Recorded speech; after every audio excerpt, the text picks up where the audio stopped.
Bueno, vamos a iniciar, esperados los 5 minutos de rigor, ya se irán sumando el resto a medida que vayan llegando. No sé si me oís bien. Sí, fantástico. Bueno, hola, bienvenidos, bienvenidas a todas al tercer curso de Capitalismo Verde y otros mundos posibles. Espero que estéis bien pese a todo. Con esta sesión llegamos ya al ecuador del curso. Os recuerdo que las sesiones anteriores, las dos últimas, están colgadas en el aula virtual y también que hemos abierto un hilo de foro donde poder hacer el repositorio de materiales. La idea es, más allá de ir colgando los materiales que nos vayan pasando los ponentes y de las cosas interesantes que surjan durante las sesiones, la idea de este repositorio es también que, a la medida de que os veáis motivadas, pues vayáis contribuyendo también vosotros y vayáis colgando pues materiales de referencia, textos, imágenes y audios, vídeos, todo lo relacionado con el curso que os parezca interesante para que podamos acceder el resto fácilmente. Así te queda todo compilado en un mismo lugar y al final pues podremos tener un listado fácilmente accesible.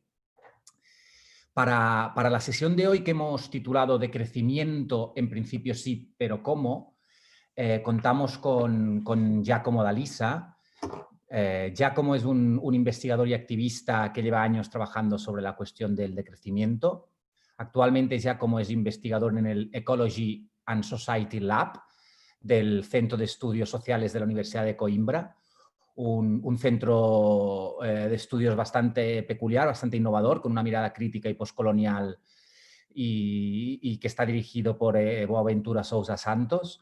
Aunque ya como ahora está en el Instituto de Coimbra, él estuvo viviendo durante mucho tiempo en Barcelona, de hecho pasa por aquí mucho tiempo, y se tuvo que exiliar por su carrera investigadora, como tantos otros. Ya como mientras estuvo aquí en Barcelona fue miembro fundador del Research and the Growth, Investigación y Crecimiento, una asociación, si no me equivoco, académica, activista, que se dedica a investigar, a la formación, a sensibilizar y a organizar eventos en torno a las cuestiones del decrecimiento. Y ya como ha publicado un libro recientemente, bueno, ya hace unos años, que está traducido en español por Icaria, que se llama Decrecimiento, vocabulario para una nueva era, que vamos a subir luego en los materiales en ese hilo de repositorio que os contaba. Bueno, para ya entrar al tema, sobre la propuesta de la sesión de hoy, la hemos llamado provocativamente de crecimiento, ¿no?, en interrogantes, en principio sí, pero ¿cómo? En la sesión pasada ya vimos cómo los límites del crecimiento por el hecho de estar en un planeta finito, que se había quedado claro ya incluso desde el informe del Club de Roma, del informe Meadows del que hablamos, y esa situación de los límites del crecimiento y la situación de crisis de acumulación se estaba intentando solucionar en la actualidad a través de una batería de propuestas y soluciones verdes. En la sesión de hoy queríamos plantear otro tipo de planteamiento, que es la idea del decrecimiento, situando un par de cosas. Primero, hemos pedido ya como que nos haga un diagnóstico y nos sitúe la discusión, el concepto, los fundamentos de la teoría del decrecimiento, un movimiento que sobre todo se ha desarrollado en la Europa continental y que ha tenido bastante recorrido aquí, y lo consideramos como un escenario deseable, pero para situar el debate sobre qué es el decrecimiento, los temas y las cuestiones, digamos, los debates que abre, los principales pasos que sería necesario para esta transición ecosocial. Porque uno de los elementos que siempre se ha planteado, y de aquí viene la interrogación del título de la sesión, sobre el decrecimiento, es la dificultad de imaginar cómo llevar a cabo, es decir, cómo llegamos, cómo se produce este decrecimiento. Sabemos que el decrecimiento difícilmente podría darse en un marco capitalista, por tanto necesita un programa de transición claro, no ligado a un régimen capitalista nuevo o más verde, sino el decrecimiento claramente es lo mismo que decir anticapitalismo. Y el problema radica precisamente en este tipo de cuestiones, como el problema de la propuesta del decrecimiento es que suele ser de una dureza atómica, son propuestas que muchas veces son poco seductoras.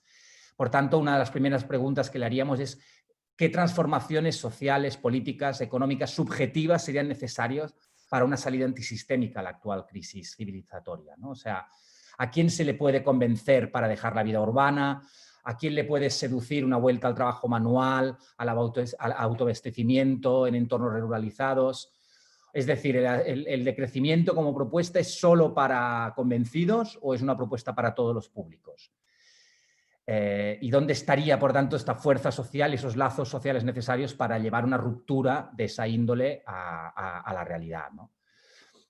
Por tanto, en la línea de lo que veníamos planteando en las otras sesiones, de cómo queríamos huir de diagnósticos de escenarios catastrofistas, planteábamos esta serie de dudas, ¿no? Como el decrecimiento, la dificultad del crecimiento, para ir más allá de cambios individuales de algunos convencidos y cómo generamos con el decrecimiento un proyecto de mayorías que no caiga en estos diagnósticos catastróficos ni en soluciones voluntaristas, sino que sea un horizonte que nos permita unar a un sujeto colectivo suficientemente amplio, ¿no? Por tanto, le hemos pedido a Giacomo también que, más allá del diagnóstico, en la segunda parte de la intervención intente explicarnos en concreto qué formas podrían llevar a desmercantilizar nuestras formas de vida que fueran suficientemente, digamos, seductoras y posibles para la gran mayoría, ¿no? Este sería uno de los temas. Y otra de las cuestiones estarían los debates, que seguro que luego van a salir más a medida que vaya la charla, si los toca o no los toca Giacomo. Los debates que abren el decrecimiento. En la primera sesión de Isidro, el primer día, él planteaba muy provocativamente esta idea de cómo, ¿no? La idea malthusiana de la población y la idea del decrecimiento, básicamente que él planteaba la necesidad de que si había decrecimiento tenía que ser un decrecimiento de los ricos, es decir, que no todo el mundo contribuía igual al desastre ecológico, ¿no? Él comparaba la huella ecológica, por ejemplo, de un ciudadano situado en Copenhague es mucho mayor que una huella ecológica de una persona que vive en un entorno rural en el sur global, ¿no? Por tanto, aquí vendría a ser una de las primeras líneas de las críticas, ¿no? Las críticas sobre los límites territoriales de este movimiento, que es un movimiento que no por nada ha salido sobre todo en la Europa continental. Por otro lado, habría la idea de si no estamos ya, o sea, si el decrecimiento es una opción o el decrecimiento es el contexto en el que ya estamos, el contexto en el que respiramos, ¿no? La pandemia, esta gran pausa de la pandemia nos ha traído algo parecido al decrecimiento. Entonces, la segunda pregunta o la segunda línea de debate que vendría a ser es, el decrecimiento entendemos que no es bajar el PIB, porque es lo que está sucediendo ahora, bueno, que nos resuelva un poco este tipo de cuestiones, ¿no?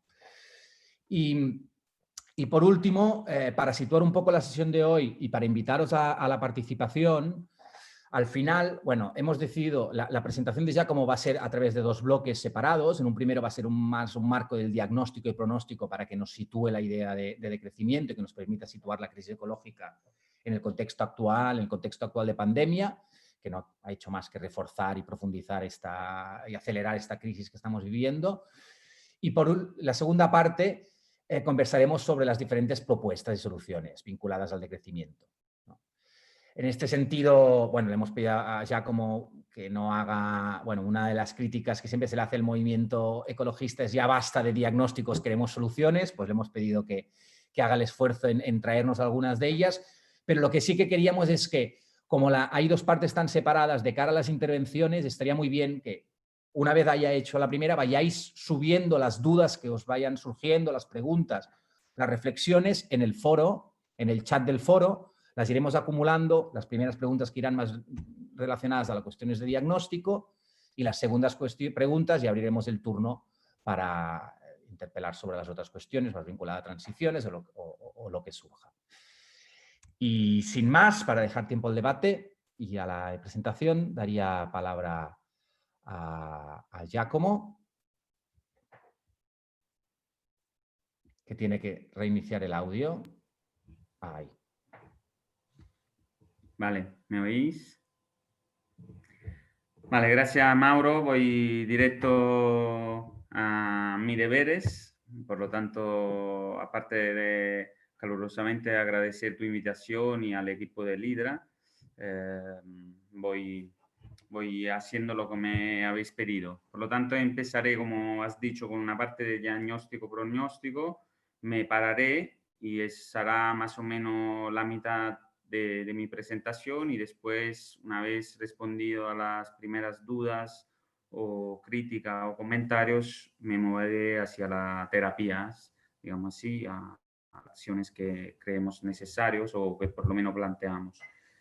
Entonces, empiezo presentando un poco, situando un poco lo que ha sido la investigación en la academia.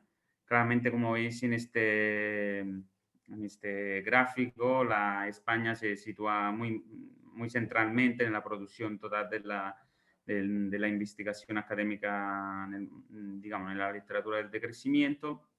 Claramente, y sobre todo porque el grupo de lo cual he sido parte, como Mauro decía, y soy aún parte, que es Research and Growth, pero sobre todo por su pie en la Universidad Autónoma de Barcelona, en el Instituto de Ciencia y Tecnología Ambiental, ha producido muchísima, no solo artículos científicos, y también libros, ¿no?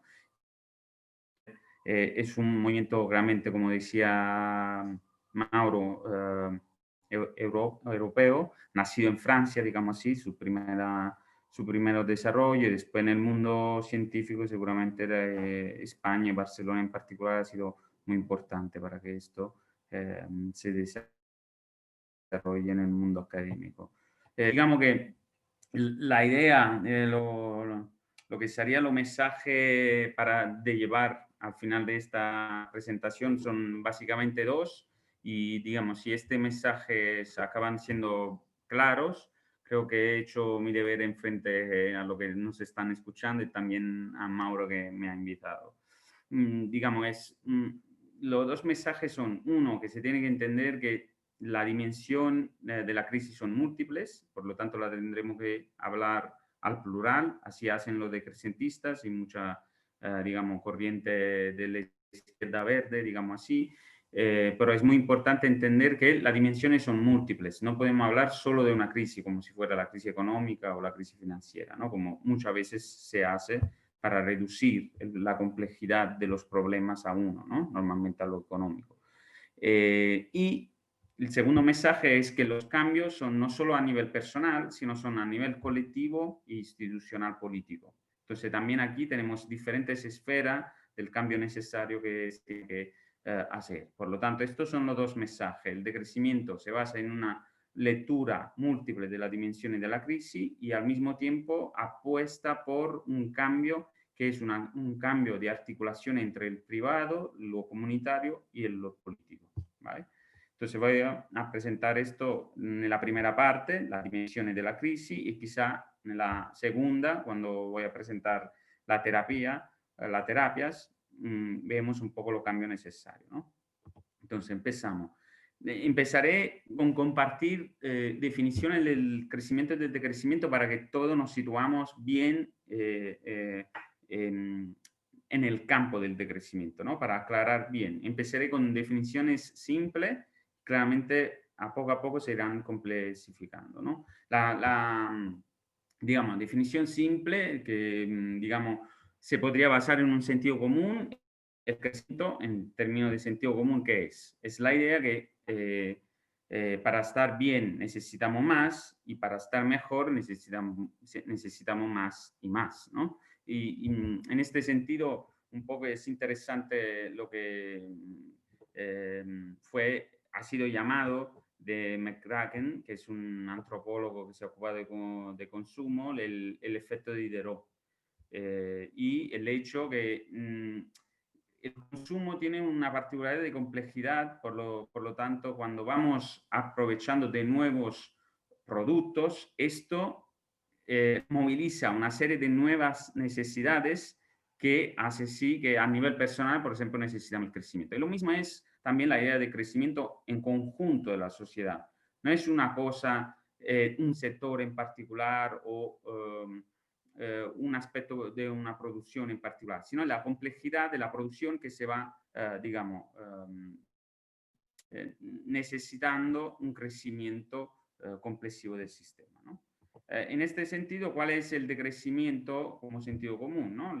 Si el sentido común del crecimiento es necesitamos más y más para estar mejor, el decrecimiento opone a este sentido común un sentido común que es necesitamos vivir simplemente para que otros humanos y no humanos, simplemente puedan vivir, ¿no?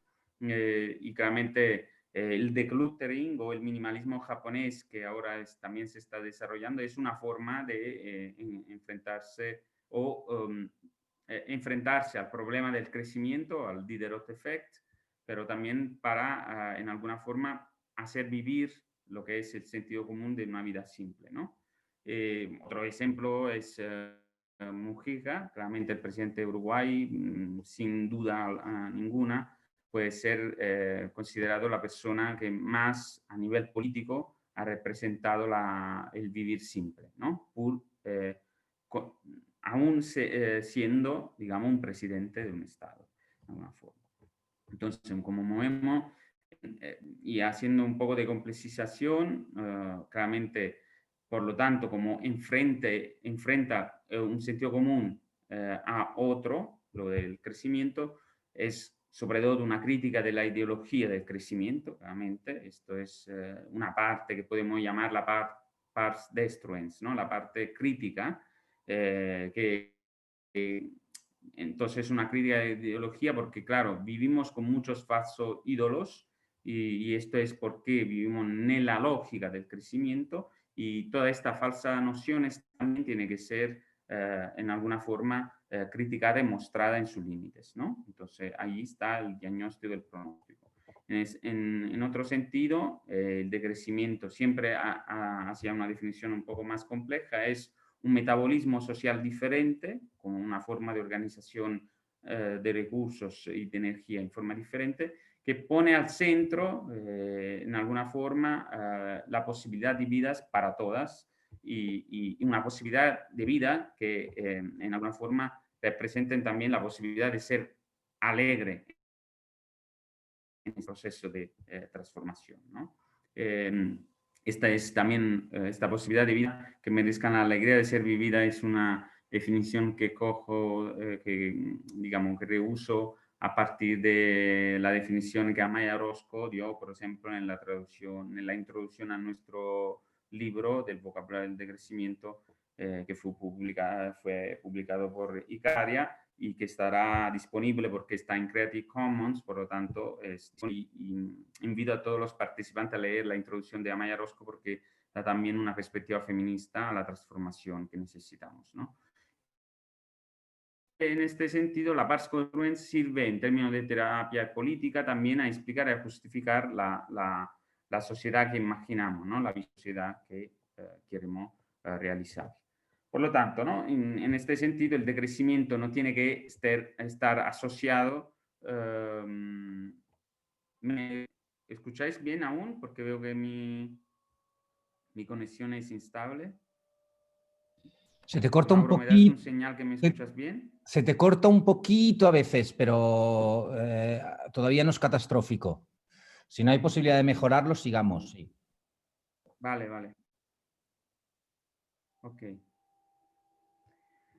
Vale, entonces la idea claramente es no asociar, como tú decías, claramente estamos en el medio de una pandemia, una segunda ola de estas pandemias, y claramente nos viene la recesión siempre más fuerte, económica, y muchas veces se relaciona el decrecimiento con recesión. Y claramente, como he intentado hacer ver en este proceso de diferentes definiciones de qué es el crecimiento y el decrecimiento, es claro que hablamos de una lógica de organizar recursos, por lo tanto el decrecimiento no es menos de lo mismo que sería la recesión en una lógica del crecimiento, ¿vale? El decrecimiento es una forma concreta de orientar la transformación de nuestra sociedad, se pone al centro la vida humana y no humana, y entre tanto discutimos en forma democrática, colectivamente, cuál es esta vida que merece, digamos, la alegría de ser sostenida, ¿no? Entonces es una base también democrática importante que tiene que ver con esta transición y esta transformación que hablamos, poniendo la vida al centro. Y creo que en la terapia también me enfocaré mucho en este aspecto de la vida al centro, esperando de hacerlo pasar bien este concepto. Por lo tanto, ahora que he compartido esta complejidad de la definición y espero que ahora tenemos digamos, una base a partir de la cual la definición no es clara, pero que vamos construyendo Por lo tanto, en conjunto y en forma clara es el diagnóstico, el pronóstico de por qué hemos llegado a esta definición, por qué necesitamos un enfrentamiento con la lógica y la ideología del crecimiento, que es la característica de los últimos 50 años del mundo occidental, ¿vale? Entonces, la primera parte, la crisis, como decía, el primer mensaje, la crisis son múltiples, ¿no? Intentaré mostrar muy rápidamente, porque también Mauro ha dicho que, digamos, en sesiones pasadas habéis ya tocado parte de algunas cuestiones de la crisis del diagnóstico, ¿no? Por lo tanto, aquí quiero simplificar que la crisis del crecimiento tiene diferentes componentes, ¿no? Hay una crisis económica que tiene que ver con el modelo económico, que tiene que ver con la clase. Hay una crisis ecológica que tiene que ver, por ejemplo, con la energía que usamos, con el cambio climático. Tiene que ver con lo social y con la cuestión del cuidado, ¿vale? Y esto está relacionado a la cuestión de poner al centro la vida. Por lo tanto, estas son las crisis. Vamos a ver. La crisis y la componente del modelo. Esto voy muy rápidamente porque, como Mauro ya ha hablado antes, es un modelo que hizo Lamidos y sus colegas en el 72. Aquí era un modelo con 5 variables que mostraban, usando un sistema, digamos, un modelo que usan los economistas de crecimiento, que las variables importante, como los alimentos por cápita o la producción industrial por cápita, tendía a reducirse después del 2030. Como podéis ver, hay, digamos, en este gráfico hay una parte que son proyecciones, son los puntos, digamos, la línea en puntos, y después hay línea que podéis ver a partir del año 70. ¿Esto qué quiere decir? Que en el 92 y después en el 2004 se repitieron estos modelos y prácticamente los datos empíricos, que son la línea de seguida que veis en el año 70-2000,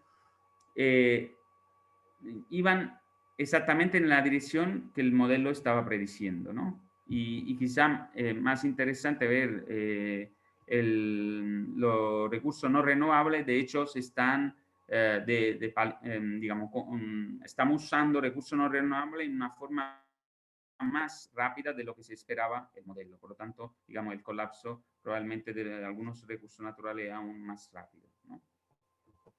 Entonces, la crisis del componente modelo, de otra perspectiva, de una perspectiva de economía ecológica, ¿no? De la Midos, vino de Georges Kuregen, que también habló de los límites ecológicos y entrópicos del crecimiento, y que él decía que, por ejemplo, una economía sustentable con el nivel de producción que había en este momento era una agricultura agroecológica que podía mantener más o menos 1.000 millones de personas.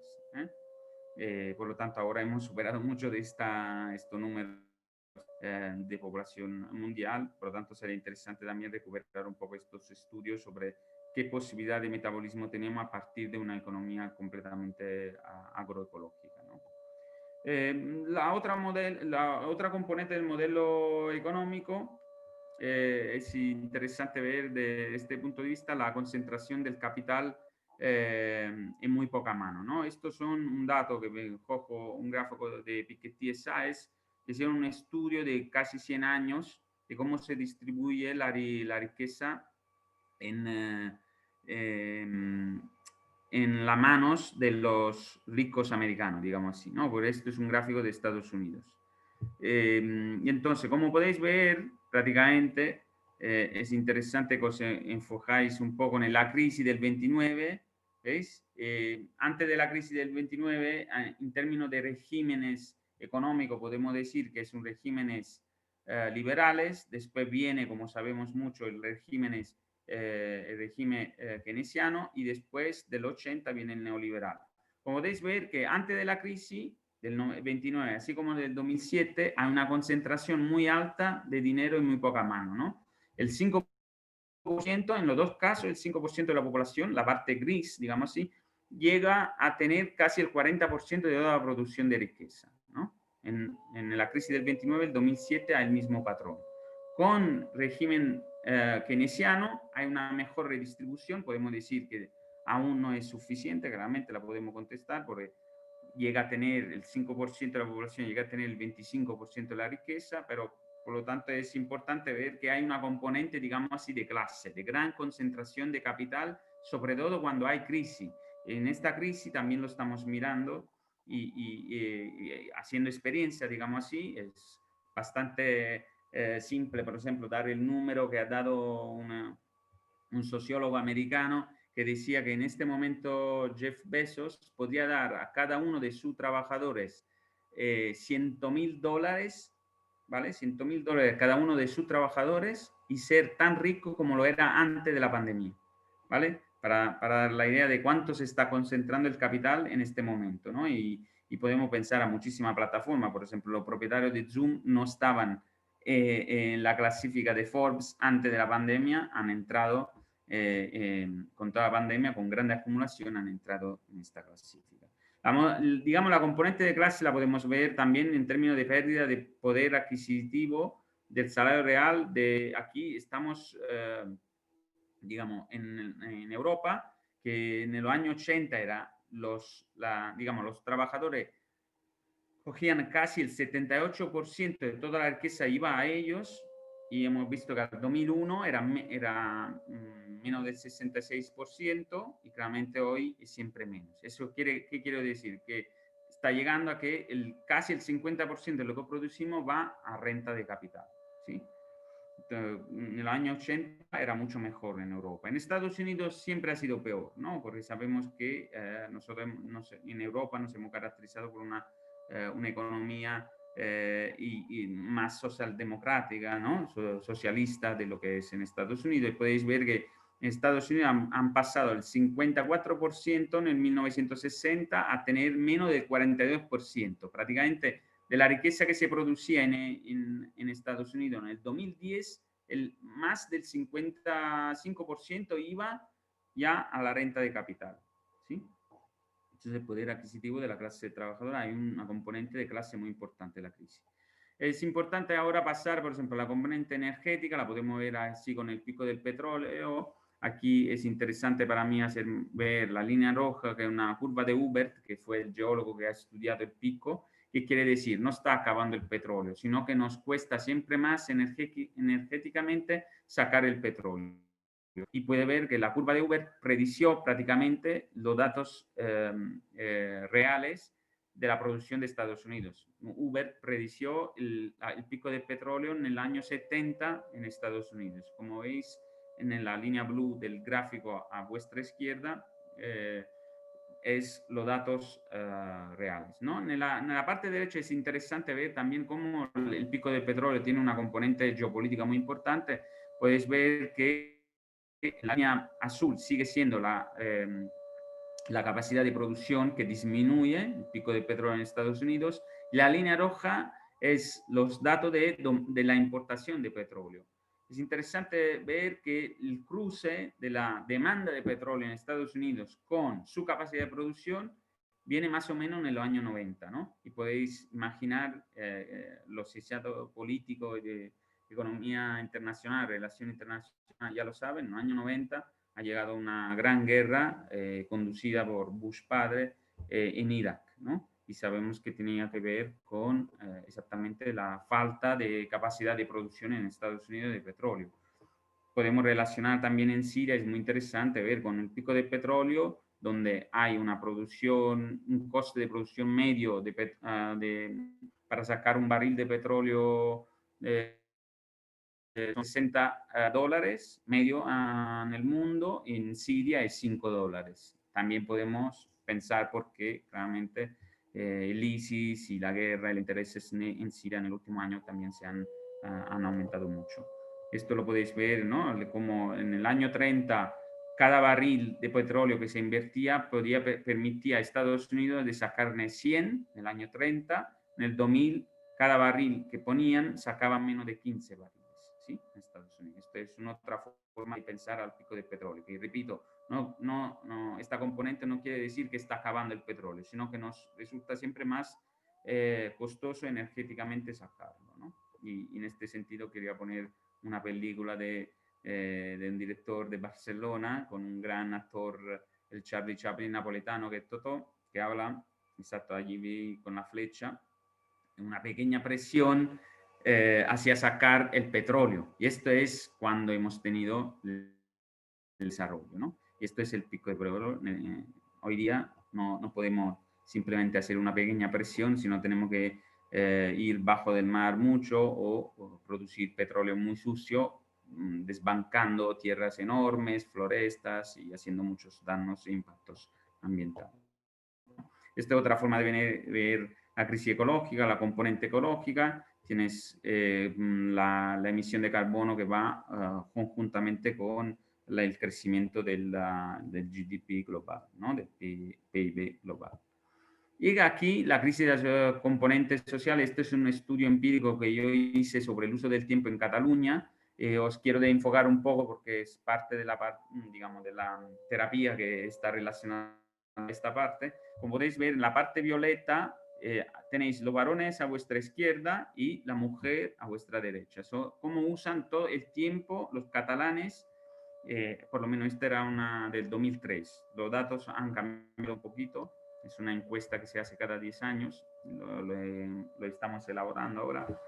Pero lo interesante es que el paid work, el trabajo remunerado del mercado, los hombres participan al 14% de su tiempo va en mercado remunerado y solo el 6% en trabajo no remunerado, que sería la parte verde, unpaid work.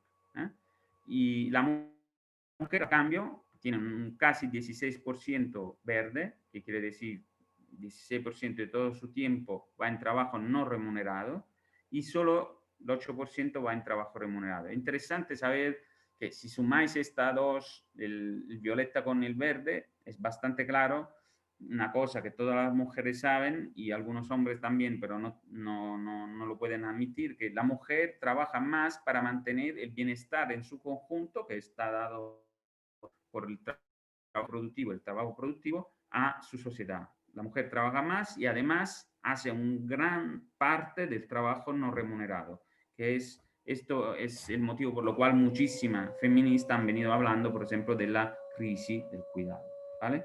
Entonces, esto es parte, digamos, la componente de género, nosotros decimos la componente de género y social de la crisis. Y aquí lo podéis ver, que lo que se cargan más, perdón, son nuestra generación, de mí y de Mauro, creo que somos coetáneos, y son entre 25 y 44 años, básicamente una mujer de nuestra edad trabaja 7,5 horas al día, todos los días del año, no importa si eres católico en Navidad o si eres musulmano o si no importa las fiestas patronales o nacionales, todos los días del año la mujer trabaja 7,5 horas, la mujer que se encuentra entre los 25 y los 44 años, y de hecho está normalmente en un sándwich de cuidar a los niños, así como de cuidar a los viejos, porque está en el medio exactamente, ¿no? Sus padres son un poco viejos y necesitan asistencia, sus niños son bastante pequeños y necesitan asistencia. Por lo tanto, es una de las formas de ver también el cuidado y la presión que tiene, porque han entrado en el mercado del trabajo, como ver, más de la generación precedente, pero claro, el cargo del trabajo reproductivo está aún en sus manos. Digamos que antes de pasar a la terapia yo pararía aquí, la primera parte se ha acabado, si hay dudas, comentarios, preferiría ahora responder a algunas cuestiones para que también interrumpamos con mi presentación y después la segunda parte vamos con la terapia y las políticas, las acciones que creemos importante hacer.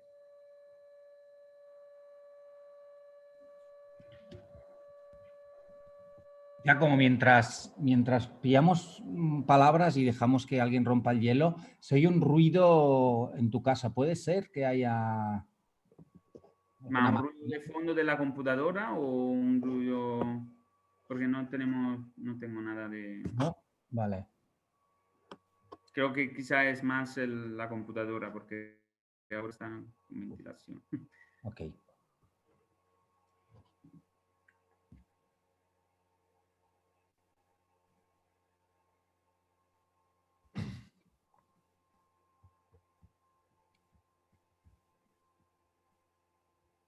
Sí, normalmente cuesta romper el hielo y una vez arranca uno, y luego... Pero si te parece, Giacomo, seguimos con la... Si no hay nadie que se anima a hacer una intervención, pregunta. Sí, digamos, si quieren que se aclare algo, porque claramente yo he mostrado diferentes, como he dicho, ¿no? Diferentes componentes de la crisis y quizá con algunas están familiarizadas, con otras un poco menos, y podría ser, no sé, interesante aclarar. Y es el mejor el momento, yo creo que, claro, porque es para entender después las políticas, las acciones a hacer, es también importante entender bien el diagnóstico, ¿no? Pero si está claro, vamos adelante.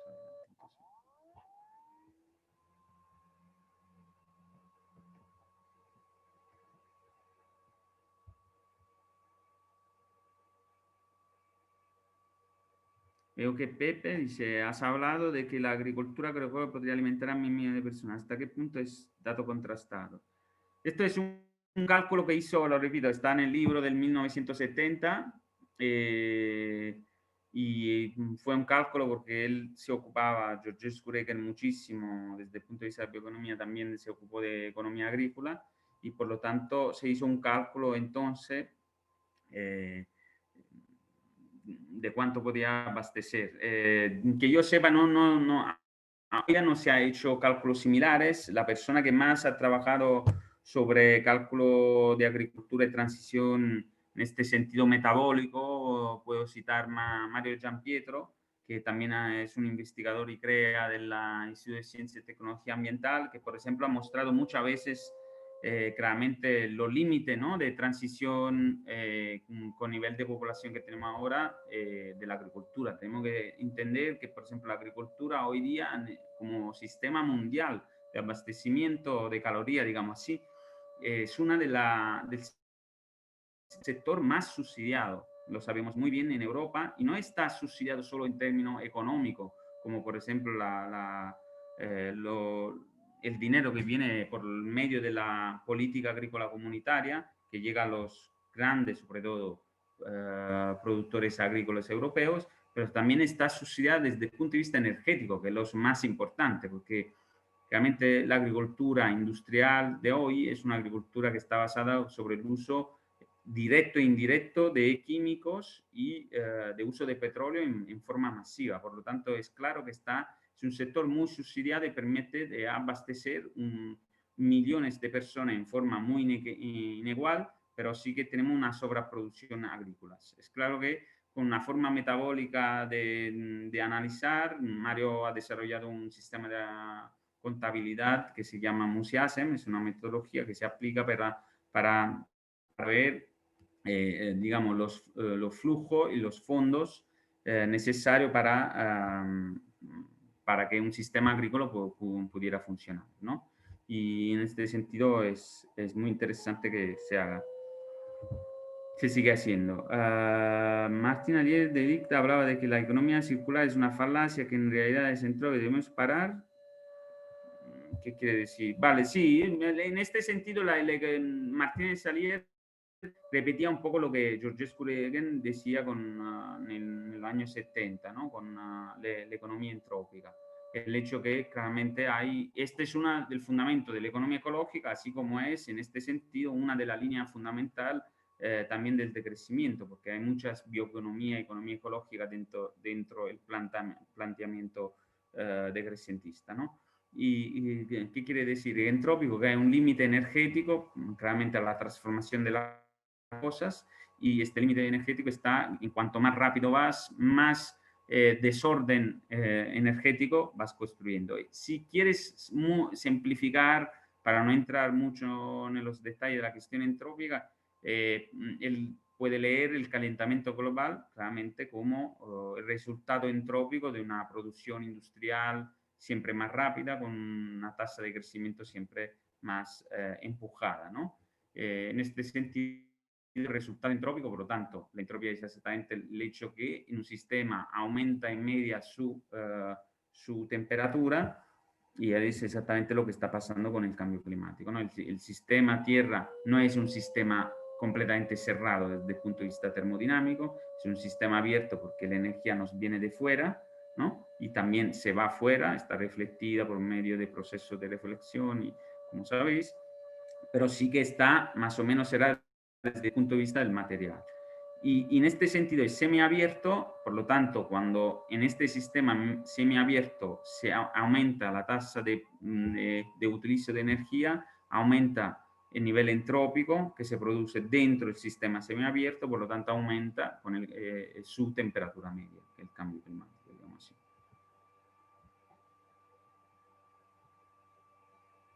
Vale, si os parece, estamos a medio camino, ¿no? Mauro, creo que voy adelante. Sí. Y exactamente esto era la idea, ¿no? Un poco aclarar algunos de los aspectos quizá más, más jargon, más de términos más académicos, ¿no? Y ha sido interesante quizás hacer esta pequeña pausa. Entonces, por lo tanto, vamos a la terapia, ¿no? El discurso de cómo vamos a transformar el elefante. Entonces, esto está dividido en dos partes. Una parte que vais a encontrar, por ejemplo, en el vocabulario que está a disposición, como he dicho, se puede descargar libremente porque estaba en Creative Commons con licencia abierta. Y en esta, por ejemplo, en este libro tenemos una parte, la parte más gorda del vocabulario era sobre las acciones. Lo que quiero mostrar aquí es sobre todo el hecho que está relacionado a mi segundo mensaje. ¿Os acordáis que al principio he dicho, hay dos mensajes principales?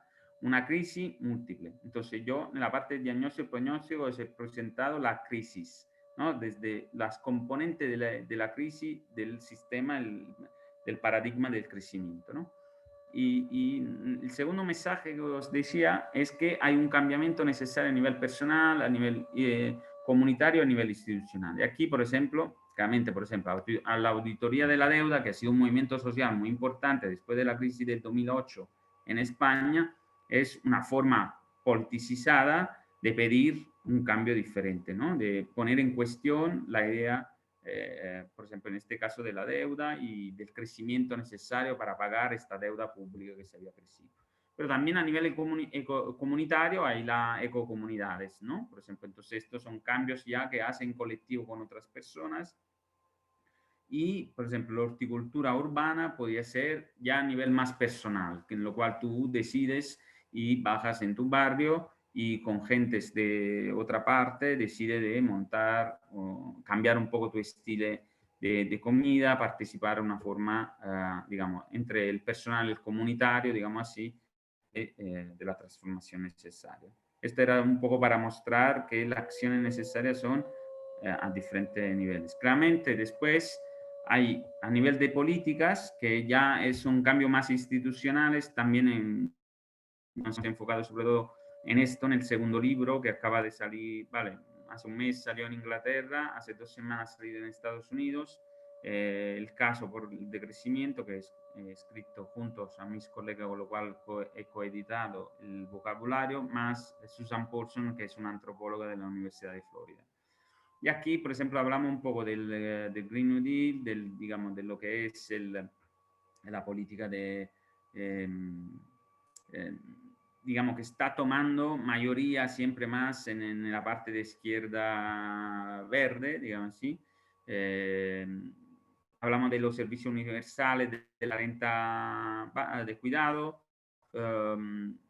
promovemos políticas del Procomún, de la Organización de la Economía Comunitaria, también la reducción de jornada de trabajo y sobre todo también empezamos a hablar un poco de una finanza pública que permita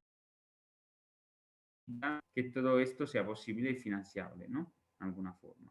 Por lo tanto, estas son las 5 políticas principales. Os he hecho ver que hay muchísimas acciones que podemos hacer y en este sentido me voy a enfocar en 3 simplemente y después también me voy a enfocar en 3 políticas porque claramente no puedo profundizar en todas estas propuestas, pero podemos profundizar si alguna os interesa y no la voy a tocar, la podemos discutir después, ¿no? En la pregunta.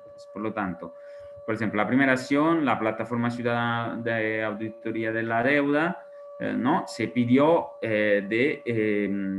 aclarecer cuál parte de la deuda estaba poseída de quién, ¿no? y cómo se estaba generando la deuda. Se ha podido ver básicamente que prácticamente el rescate financiero es lo que ha producido que lo que era la deuda privada, sobre todo de bancos, y se iba a transformar en deuda pública. Y esto ha sido, ¿no?, el rescate bancario en España, sobre todo, y por lo tanto es claro que esta plataforma ha ido pidiendo, como siempre más se pide, que también por otras cuestiones, que una parte de la deuda, de la deuda pública no se pague, ¿no? Porque no está legitimada, sino es el resultado de especulación privada que han sido después socializadas, por lo tanto, ¿no? Y esto juntarse a una plataforma como esta de la deuda también está parte de la acción que se pueden hacer para transformar, ¿no? Y para alguna forma contrastar esta idea del crecimiento, porque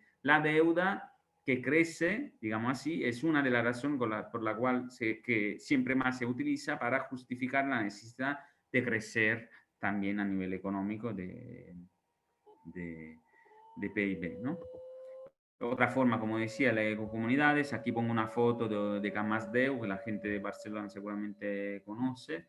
Es una ecoaldea, digamos, periurbana. Está en la ciudad, pero, digamos, a la afuera del centro urbano, allí en el Corserola. Y es una comunidad que trabaja según un principio ecológico e intentan autonomía en la organización también de abastecimiento. Por lo tanto, tienen una huerta, no solo una huerta con los vecinos del barrio, sino también una huerta de la comunidad misma, con la cual que sirve a abastecer la gente que vive allí, ¿no?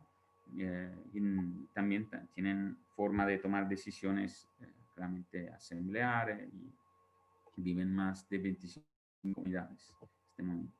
O el huerto urbano, que ha sido un espacio urbano donde appunto se plantea y se cosechan hortalizas, sobre todo, son parte de los espacios urbanos que van abandonados y que gente decide de recuperar en alguna forma y se beneficia a los residentes locales. También se aprovecha de construir nuevas relaciones sociales dentro del sistema urbano mismo. Realmente no es una forma para abastecerte, porque realmente más allá de algunas lechugas, algunos tomates para hacer algunas ensaladas o hacer pequeñas, digamos, producción de berenjena o otra hortaliza, no es una forma para abastecerte a nivel personal, pero es una forma para introducirte, por ejemplo, a un tipo de comida diferente, a unos valores ecológicos de proximidad que también son importantes. Ahora pasaría a las políticas, ¿no? Una parte son las acciones, digamos así, la otra parte a nivel más institucional, la política. Por ejemplo, el nuevo Acuerdo Verde, nosotros decimos, claramente somos críticos de pensar al nuevo Acuerdo Verde que sea relacionado al crecimiento, que muchas veces se llama crecimiento verde, ¿no? Que habéis seguramente debatido en la sesión precedente, pero lo que es importante que algunas de los conceptos básicos que están en el Acuerdo Verde son, digamos así,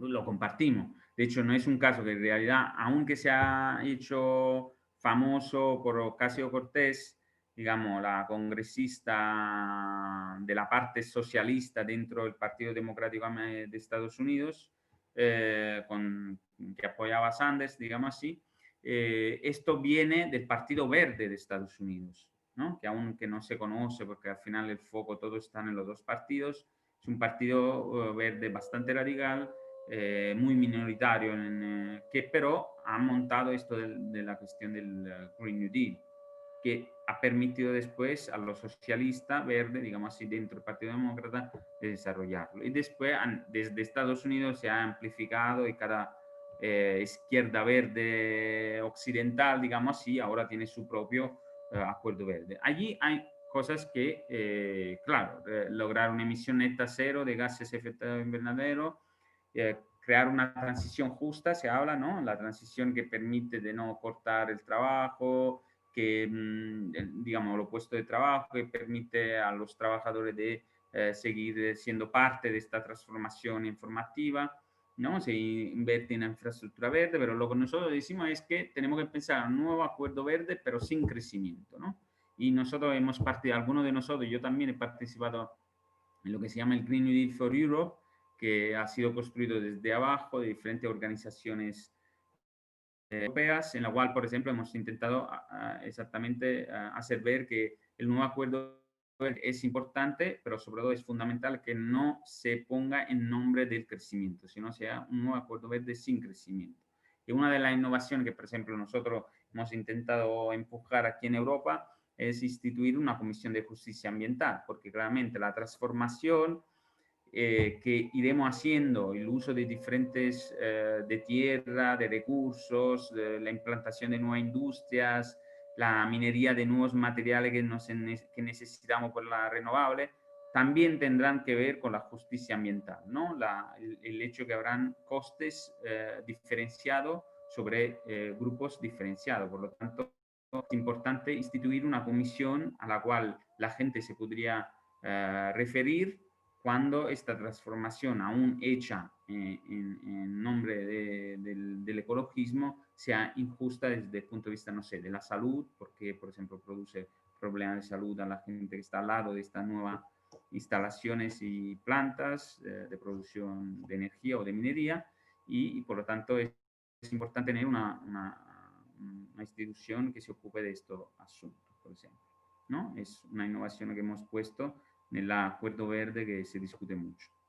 Lo otro es una cosa bastante vieja, podemos decir, ¿no? Un eslogan, un sentido común muy viejo que viene de los años 70 en Europa, del trabajar menos para trabajar todos, ¿no? Era un eslogan muy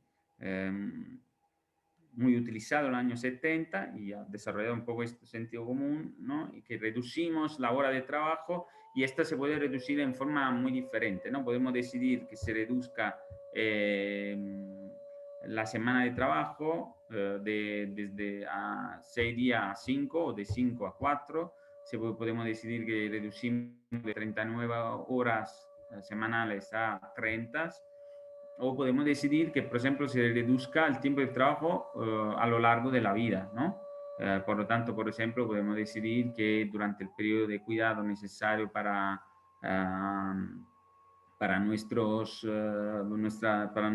nosotros mismos, para nuestras personas queridas, podemos tener periodos de tiempo sin trabajo, pero remunerado, en lo cual podemos dedicarnos al cuidado y quizá trabajar más allá de los 65 años, 67, porque, por ejemplo, a 30 años me he estado 2, 3 años sin trabajar porque estaba cuidando de la persona querida, ¿no? Claramente esto se ha visto que tiene un resultado muy interesante en términos de producción de nuevos puestos de trabajo. En Bélgica, por ejemplo, ha sido el resultado más interesante porque con la reducción de horas de 40 a 35 se ha producido una cantidad de nuevos puestos de trabajo importante.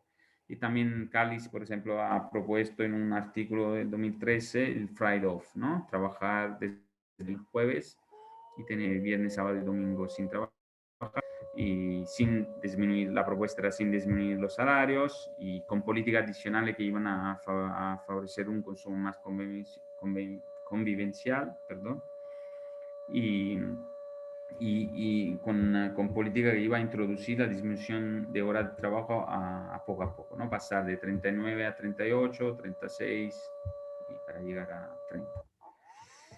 Entonces, el sentido común, repito, es, ¿no? Trabajar todos para trabajar menos, ¿no? Y aquí venimos un poco a la última política, que es lo que nosotros hemos propuesto. Proponemos una renta universal de cuidado, que voy a explicar un poco diferente, pero es importante hacer un paso, porque nosotros venimos, digamos, esta política de la renta mínima, digamos así, va en conjunto con la renta máxima, ¿no? Es otra forma de ver cómo hay la componente de clase, ¿no? Como podéis ver, la línea roja aquí del 1% ha crecido enormemente la riqueza producida, esto también en Estados Unidos, que va en muy pocas manos y básicamente el 99% se queda con lo mismo desde los años 80. O sea, ha crecido muy poco, ¿no? El 99%. Por lo tanto, nosotros lo que estamos diciendo es que necesitamos una renta máxima que en realidad, por ejemplo, Nosotros hemos propuesto un vocabulario 30 veces. Digamos, si un salario mínimo, si la renta mínima básica que instituimos va a ser 600 euros al mes, la renta máxima para nosotros tendría que ser 18.000, ¿vale? Al mes. Esto quiere decir que claramente el 30, o podemos decidir que sea 20, o esto se tiene que debatir a nivel político, ¿no? Pero la idea que queremos introducir es que lo suficiente es suficiente, enough is enough. El otro sentido común es que llegar más allá de un límite de renta personal, de salario personal, no tiene ningún sentido de dignidad del trabajo de los demás, ¿no?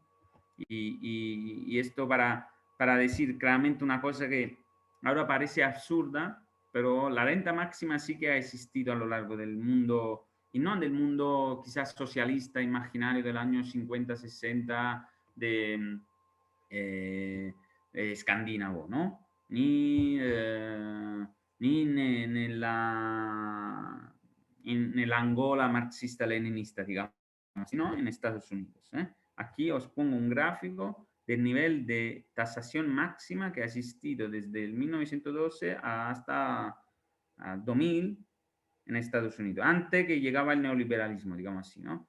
Como podéis ver, en el 1956, vale, podemos empezar, antes de la crisis, había el 73% de tasación, la cuota máxima.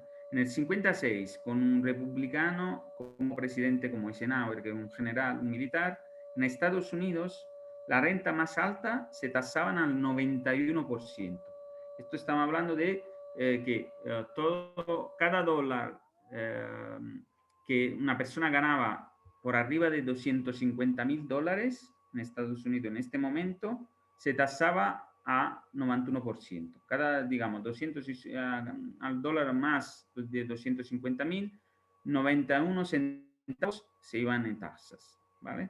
Esto claramente, entonces se hizo un cálculo que lo pagaba muy poca persona, y algunos eran jugadores de béisbol en Estados Unidos. Aquí, digamos, es claro que serían tasar a Messi y a otro jugador de fútbol también. Pero la idea es más introducir esta sensación de lo suficiente es suficiente, este sentido común que más allá no tiene ningún sentido y estás aprovechando de manera desproporcionada del trabajo de los demás, ¿no? Y esto es también visualizarlo. La renta máxima, por ejemplo, existe en Fiara Banca Ética, o por lo menos la banca ética que yo era miembro cuando estaba viviendo en Italia, tenía una relación entre el reddito mínimo, la renta mínima que se ganaba, que era 1.200, y la renta máxima, que era de su director general, que era 6, 5 veces máximo. Estaba en el estatuto del banco, ¿no? Y entonces, ¿qué quiere decir? Que el director ganaba 7.800 euros al mes. Y repito, esto digamos, comparándolo con el número 30 que nosotros habíamos proporcionado a nivel político, es un número y se puede debatir y la podemos debatir en forma diferente en diferentes instituciones, ¿no? Por ejemplo, cuánto tiene que ser en academia, en la universidad, en la renta que gana el rector, si la comparamos con la renta de lo que nos limpias los baños que todos utilizamos en la universidad, ¿no? Entonces podemos discutir allí cuánto es la ratio que nos parece justa. Pero lo importante es introducir esta discusión, visualizarla. Históricamente ha existido. En la economía social y solidaria existe muchísimo ya. Solo es visibilizarla para que esta se pueda hacer una discusión también a nivel político, de instituir una renta máxima. Pero lo que vengo ahora a discutir y acabo, discutir de la renta de universal de cuidado que estamos proponiendo, ¿no? Como he hecho ver, claramente este trabajo no remunerado, sobre todo lo están haciendo las mujeres, pero en su conjunto es interesante ver que en un sistema social desarrollado como es Cataluña, ¿no? Como podéis ver, la cantidad de tiempo que va en trabajo remunerado es la misma del tiempo que va en trabajo no remunerado, 10,8 y 10,9. Por cada hora de trabajo remunerado, en Cataluña hay una hora de trabajo no remunerado que sirve a producir también el bienestar, ¿no? Que nos permite vivir con un cierto nivel de bienestar. Por lo tanto, es importante hacer ver la función importante, pero fundamental, fundamental de la actividad reproductiva y darle mayor, digamos, dignidad, ¿no? Hemos visto con este sentido que va a ser una pequeña diferencia entre la renta universal, que se habla mucho, renta universal básica, y la renta universal de cuidado, ¿no? En algún sentido podemos decir que la renta básica universal está basada en el principio de igualdad, ¿no? Que todos somos iguales, todos tenemos derecho a una vida digna y por lo tanto todos tendremos que tener lo mismo como entrada mínima en la economía socioeconómica en la cual vivimos. Nosotros decimos que en realidad el principio más importante no tendría que ser el principio de igualdad, sino el principio de equidad. Que el principio de equidad es más que a cada uno se da según su contribución, ¿no? Y cada cual se da también según sus necesidades. Por lo tanto, en este sentido, nosotros decimos que la renta de cuidado sí tiene que ser universal, sí que tiene que ser individual por todas y por todos, pero tiene que ser diferenciada. Por lo tanto, como hay la mujer viene haciendo y tiene una deuda de trabajo no remunerado bastante importante, iremos en proporción a dar más dinero a las mujeres de algunos franja de edad si la comparamos a los hombres de la misma franja de edad. Por lo tanto, todos tendrán una renta universal, pero como hay más contribución a partir de las mujeres y también más necesidad, porque recordamos que lo que hacen la mayoría del trabajo de cuidado en el sistema social en el cual vivimos, sobre todo, por ejemplo, mujeres, digamos, extranjeras, sobre todo de América Latina, en el caso español, en el caso catalán, que entonces, que también tienen, cuando entran en el mercado de trabajo, tienen una remuneración muy baja. Por lo tanto, este tipo de redistribución de renta de cuidado permitirá de tener más un principio de equidad. Por lo tanto, la gente que más necesita, que más trabaja, va a recibir más. Y con esto acabo con mi última política. Y creo que me he quedado en los tiempos, ¿no?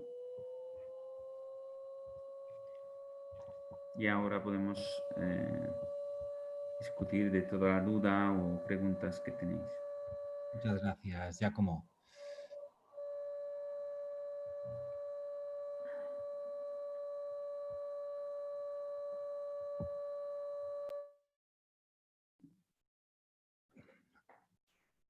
Vale, pues ahora como hacíamos las otras sesiones, la idea es que haya uno o una valiente que se lance primero para animar al resto. Como no hay preguntas acumuladas en el chat, pues ir pidiendo turno de palabra, levantando la mano o directamente abriendo la cámara y lanzándose a hacer la pregunta. Pregunta, reflexión, idea, no hace falta, vamos a acumular unas cuantas.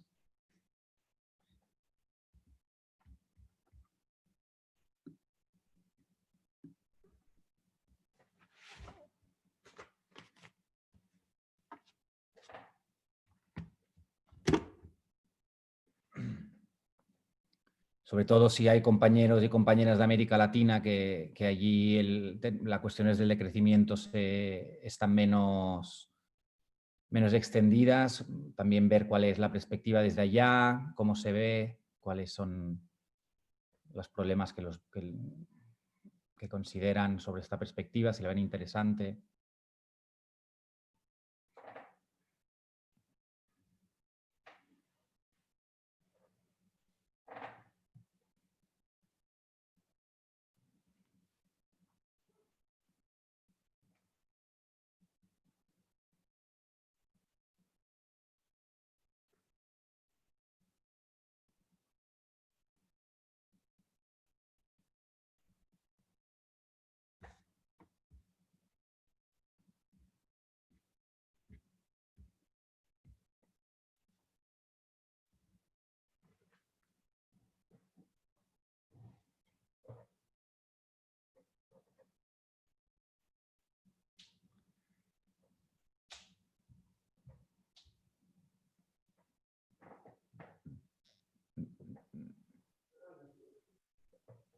Bueno, si voleu, me lanzo, què? que en realidad es una reflexión, ¿eh? Simplemente es que con el tema del decrecimiento, ¿no? El otro día Mauro planteaba, en el New Deal original había un claro otros, ¿no? Unos otros ellos muy claros, ¿no? O sea, con quién pactábamos, pero había una izquierda, ¿no? Muy visible con la que pactar. En este caso, ¿no? Decía Mauro, con quién vamos a pactar, ¿no? Y con quién, con quiénes son los actores en todo este juego. Espera, un segundo, perdón.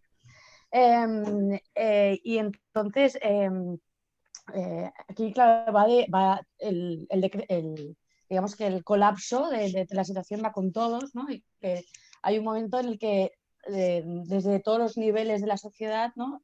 Va a tener que haber una reacción. Y entonces, con el tema este del decrecimiento, sí que es verdad que ahora cuando explicabas ya como todos los escenarios, las políticas, como decía Mauro al principio, va muy de los convencidos y todavía me cuesta mucho ver qué van a hacer ellos o no, me cuesta ver a las grandes empresas, ¿no? A ciertos políticos en esta entrada bueno, es una reflexión simplemente como para romper el hielo, pero que me cuesta ver que si no es a nivel como claramente jurídico, ¿no? Como que haya una obligación de que se tenga que hacer algo, de que me cuesta ver el movimiento, ¿no? Porque este cambio individual o colectivo, sí que para los convencidos, pues igual sí que también nos es complicado, ¿no? Para aportar y tal, pero la transición esta veo como que tendría que ser, o sea, tiene que haber una línea jurídica que apriete, ¿no? Un poco, no sé. No sé, yo reacciono a esta, Vanessa, gracias. Vale, una cosa muy interesante en términos de los cambios que se tiene que considerar es que algunas cosas que están inesperadas muchas veces reciben una fuerza social muy importante, ¿no? Y el ejemplo ahora más clásico y más elemental que podemos hacer es lo que hizo Greta Thunberg. Greta Thunberg era sola, una chica que empieza digamos, su lucha no yendo a la escuela un viernes y se vuelve en muy poco tiempo un movimiento mundial importante que estaba haciendo también empujando cambio, como tú dices, a nivel de ley o jurídico con políticos, bastante importante. Por lo tanto, se tiene que tener en cuenta esto, que muchos de los trabajos que siempre hacen de un pequeños grupos muy marginales, sirven a construir lo que yo estaba intentando decir un poco y que usamos mucho en el nuevo libro, la cuestión de los sentidos comunes, ¿no? Permiten que circulen algunas ideas, ¿no? Porque se representan también en la forma de vivir de las personas, que después en un momento en particular pueden transformar muy rápidamente la toma de decisión que tiene que ver con una política en concreto. Por lo tanto, por ejemplo, en política ambiental era claro que Greta Thunberg estaba llegando con el movimiento digamos, del cambio climático, llegando a tener avance en acuerdos internacionales, pero también de políticas locales. Creo que muchos de esto han venido. Claramente todo esto no viene solo de Greta Thunberg, sino viene de un trabajo muy marginal de los ecologistas que en el tiempo han ido difundiendo también en la gente no activista, digamos así, de algunos sentidos comunes que sí, que se han movilizado en el momento en el cual algunos eventos se han construido. Por ejemplo, te hago otro ejemplo, ¿no? Muy lejano de la visión política y transformadora que se tiene desde el punto de vista del decrecentista. Pero si tú vas en el mundo de minimalista hoy día, que puede ser el Japón, que ahora hay un chico minimalista que ha vendido más libros de los últimos años en Japón, que es cómo nos deshacemos de las cosas. Ha vendido 1 millón de copias, ¿no? Que mi libro de decrecentista no vende, ¿no? Pero él en realidad está difundiendo en la población no activista un sentido común, que muchas cosas no nos sirven. Y de ahí ha empezado todo un movimiento internacional que se llama decluttering en inglés, que es la gente que se empiezan a liberar del caos que produce tener tantas cosas, ¿sí? Y por ejemplo, si te vas te invito a ver, por ejemplo, la charla en TEDx de The Minimalist, ¿vale? Que son dos americanos que tienen, por ejemplo, su vídeo ha sido visualizado 4 millones de veces. Tienen en su sitio web 20 millones de personas que lo siguen. Son gente que habla del hecho que no es no, que en la vida todo entra en una sola caja, prácticamente. El tío esto de minimalista americano, con 20 millones de personas que lo siguen, que dice que prácticamente sus cosas necesarias entraban en una caja grande de más o menos 1 metro cúbico, ¿no? Y se ha deshecho de todos los demás que tenía, que eran 40 de estas cajas que él tenía en su vieja casa, con su viejo estilo de vida de persona que trabajaba por una empresa multinacional y tal. Esto porque te doy este ejemplo, para decirte que, por ejemplo, el minimalista no tiene nada que ver con el decrecimiento, porque es muy, en alguna forma es casi de la misma ideología del crecimiento, claramente, es muy hedonista, intenta liberarse de la cosa para estar mejor, a nivel personal, no se preocupa de la justicia ambiental, no es su estilo de vida porque sabe que, no sé, la extracción de minería destruye no solo la ecología de Ecuador, pero también la vida de los indígenas, ¿no? Por ejemplo. O no tiene esta implicación, pero está desarrollando un sentido común que es muy importante, que no viene del activismo, que però está entrando nella società del crecimiento, digamos así, que cuestiona la lógica que para estar mejor necesita más. El minimalista dice, no, para estar mejor en tu vida necesita una caja de 1 metro cúbico, ¿vale? De cosas. Y esto es lo que necesitas tú en la vida. Y entonces es allí que puede pensar el cambio desde una perspectiva minoritaria. El trabajo que hacen los activistas en los ejemplos que os he dado sirven a mantener y a difundir unos sentidos comunes que después, con algunos eventos, pueden rápidamente llegar a lo que tú dices, a la parte de enforcement, dicen los ingleses, poner en fuerza, poner en ley algunas transformaciones, ¿no? Tener el poder político para que una ley se pueda difundir y permite el cambio necesario. Por esto te hacía, por ejemplo, el ejemplo de la renta, de intentar pensar y visualizar la renta máxima y decir que en Estados Unidos en el año 50 había una renta máxima que se tasaba salarios 90%. No es que un absurdo de un extremista activista, ¿sabes? Es una cosa que se ha dado ya. Y por esto, por ejemplo, si visualizamos que también se hace con banca ética, mejor, porque quiere decir que muchísima cooperativa, por ejemplo, de economía social, esta de la renta, de la relación entre quién gana el mínimo y quién gana el máximo, tiene una idea de suficiencia, que lo suficiente es suficiente, que es justo dar más a alguna persona, pero esta justo tiene un límite con lo que está ganando el mínimo.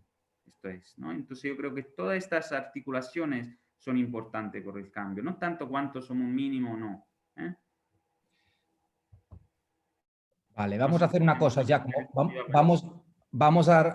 Vamos a recoger 4 o 5 intervenciones, reflexiones, ideas y te volvemos a dar la palabra para ir acumulando, porque a la medida que se anima la primera, gracias Vane por romper el hielo y empieza a ver. Vale, pues iría primero Elena, después Marina, luego voy yo y vamos dejando por ahora. Vale. Si queréis, lo digo hablando. No sé si se me ve. Vale, si no. No, más que nada era respecto a la última parte de la intervención, lo de la renta universal del cuidado. Yo he entendido que sería retribuir el trabajo doméstico. Si es así, no se seguiría en la misma dinámica y podría causar que la mujer, porque supuestamente no, la mujer siempre es la que trabaja más dentro de casa, digamos, la doble jornada laboral. Entonces, no seguiríamos las mismas dinámicas, no se tendría que equiparar desde otro ámbito como la política de igualación salarial. ¿Me he explicado? Vale, gracias. Gracias, Elena, a ti. Marina.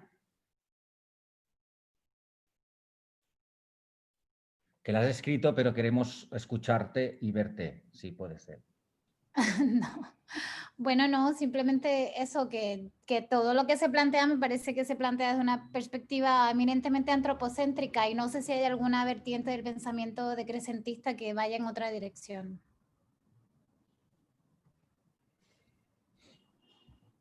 Perfecto, luego yo retomaré con esta idea que me ha hecho también vincular una pregunta, pero dejo antes que hable Miriam, que si no abrimos a más gente que pueda hablar. Miriam Aire, cuando quieras. ¿Has escuchado la pregunta, bueno, Giacomo, de Marina, no? ¿Qué tal? Perdón, me perdí un poco de dónde se activaba la cámara y el micrófono. Muchas gracias.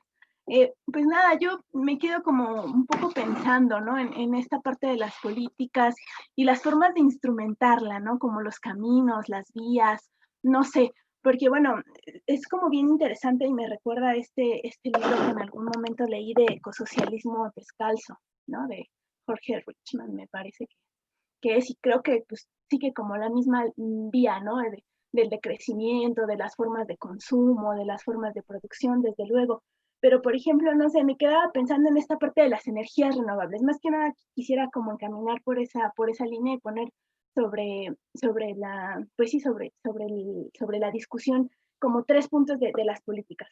De la primera quisiera recuperar como esta parte de las energías renovables, ¿no? De hacer una transición hacia energías renovables, planteando que, por ejemplo, por acá en México, ¿no? La vía de las energías renovables, pues sí, sin duda me parece que es el camino, ¿no? Hacia la transición en términos ecológicos, pero también en términos de justicia ambiental por acá está muy debatido el asunto porque pues las energías acá pertenecen justamente como a empresas privadas, ¿no? Entonces lo que se hace con las energías renovables aquí, los parques eólicos, ¿no? Es justamente como para acelerar e incrementar los procesos capitalistas. O sea, la energía que se sustrae no es precisamente en términos de justicia social, ¿no? La energía que se está produciendo también es para acelerar procesos capitalistas, ¿no? Entonces también se acaparan territorios, o sea, se ejercen procesos de despojo, ¿no? Hacia las poblaciones indígenas, principalmente locales. Entonces me quedo como pensando, ¿no? ¿Cómo poner como ciertas bridas o cómo ejercer, ¿no?